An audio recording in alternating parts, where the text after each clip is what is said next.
একটি ইন্টারভিউতে দেখলাম যে আপনি বলেছেন যদি আপনি বেহেশতে যান যে যদি সুযোগ পান ঈসা নবীর মতো মানে কাউকে মানে ঈসা নবীকে পেলে বিয়ে করবেন এমন একটা কথা, কিন্তু সেটা কি কারণে? সৌদি অ্যাম্বাসেডারের কারণে কথা, তার নামের কারণে? এটার ব্যাখ্যাটা যদি একটু করতেন, ঈসা আলাইহিস সালামকে কেন আপনি বিয়ে করতে চেয়েছেন?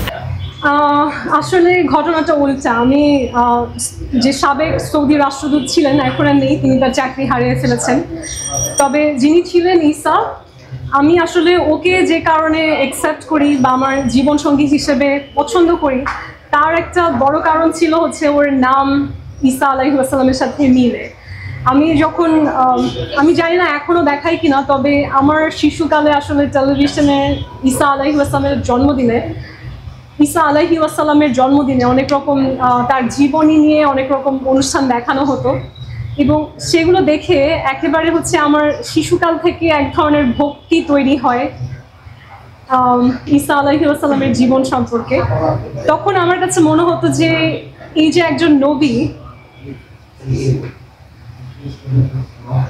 তখন আমার কাছে মনে হতো যে এমন একজন নবী আছেন যার জীবনে আসলে কোনো নারী ছিলেন না, এবং তিনি কুমার অবস্থাতেই আসলে আল্লাহর কাছে যান, এবং একটা সময় তিনি আবার পৃথিবীতে ফেরত আসবেন।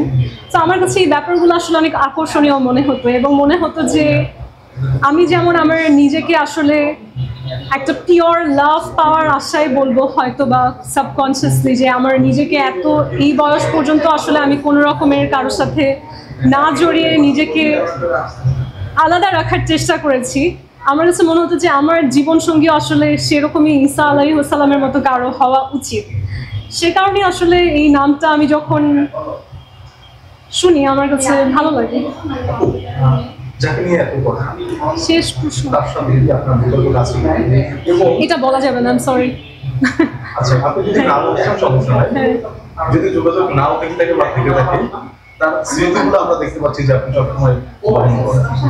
এটা আপনার কাছে কেমন লাগে তার স্মৃতি? বাস্তব সত্যি যেটা, আমি আসলে যে সাবেক সৌদি রাষ্ট্রদূত আছেন ঈসা, আমি আসলে ওর স্মৃতিচারণ করি না।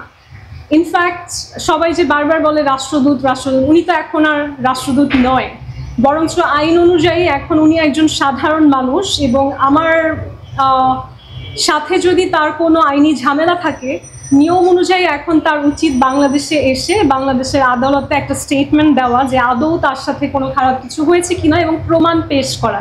যে কারণে আসলে আমি খুবই সহজভাবে সবার কাছে আমার স্মৃতিগুলো শেয়ার করি, সেটা হচ্ছে বারবার জীবিত রাখা ঘটনাটাকে, এবং মানুষকে মনে করিয়ে দেওয়া যে তার সাথে আসলে আমার একটা আন্তরিক রিলেশন ছিল, এবং এই রিলেশনটা বললে মানুষ ভাবে সম্পর্ক কি ধরনের সম্পর্ক। আমি তার বাগদত্তা ছিলাম এক কথায় বলতে গেলে। ইনফ্যাক্ট আমাদের যে বিয়ে যেটা আমরা বলি, বিয়েটা আসলে আইনিভাবে না হলে আমরা সেটাকে বিয়ে হিসেবে গ্রহণ করি না, যেহেতু তার দেশে একটা নিয়ম আছে যে বাংলাদেশের নারীকে আইনিভাবে বিয়ে করলে তার শাস্তি হবে। আমি এটা বুঝতে পারি যে আমার সাথে তার বিভেদের একটা বড় কারণ ছিল তিনি তার জীবনে নিজেকে বাঁচাতে চেয়েছিলেন। সো আমি তার সিচুয়েশনটাও বুঝি যে আমাকে যদি তিনি আইনিভাবে নিজের ওয়াইফ হিসেবে নিতে চেতেন, সেই ক্ষেত্রে ওনার রাষ্ট্র ওনাকে শাস্তি দিত, এবং ওনার এত বছরের বানানো ক্যারিয়ার সব কিছু শেষ হয়ে যেত। হয়তো তার কাছে সহজ মনে হয়েছে অন্য কেউ যদি আমাকে আটকিয়ে দেয় বা ফাঁসিয়ে দেয়, তাহলে সে সহজে আসলে আমার দায়িত্ব না নিয়ে নিজের দেশে যেতে পারে। সো সেই ক্ষেত্রে আমি আসলে তার উপরে কোনো রকমের কোনো অভিযোগ কিছুই করছি না। তবে আমার সাথে তার যে মুহূর্তগুলো আছে সেগুলো আমার দৃষ্টিতে এখনো পবিত্র, কারণ আমরা যত যা কিছুই বলি আমি মন থেকে বিশ্বাস করি যে কারো পক্ষে এতখানি অ্যাক্টিং করা সম্ভব না। উনি যদি অ্যাক্টিং করতো তাহলে ওনার অস্কার পাওয়া উচিত অভিনয়ের জন্য। উনি নিশ্চয়ই সেই সময়ে আমাকে যা যা প্রতিশ্রুতি দিয়েছিলেন হয়তো মন থেকেই দিয়েছিলেন, হয়তো পরিস্থিতির কারণে তিনি সেগুলো মর্যাদার সাথে রক্ষা করতে পারেন।